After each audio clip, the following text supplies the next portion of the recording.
naging makabuluhan ang sinagawang lecture activity ng Regional Police Community Affairs and Development Group 3 sa mga estudyante ng San Fernando Elementary School sa Barangay del Rosario, Pampanga. Patrol Woman Maureen Quiaki sa report.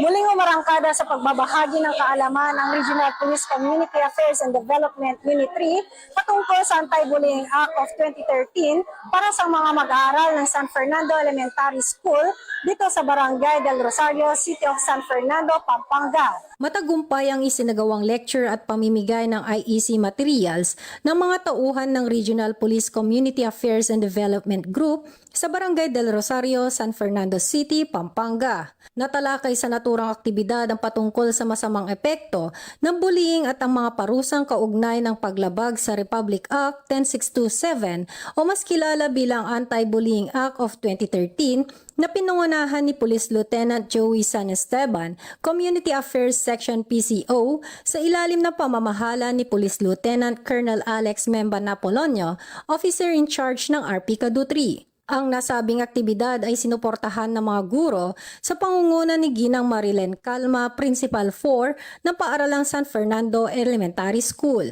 Layunin nitong mapalakas ang kamalayan ng mga kabataan tungkol sa kanilang mga karapatan at responsibilidad upang maprotektahan ang kanilang mental at emosyonal na kalusugan laban sa anumang uri ng pang-aabuso. Ang RP Cadu 3 ay patuloy sa paghahatid ng serbisyo at kaalaman upang mabawasan ang insidente ng pambubuli at mapanatili ang isang positibong kapaligiran sa mga paaralan na makakatulong sa mas maayos na pag-aaral at pag-unlad ng mga mag-aaral.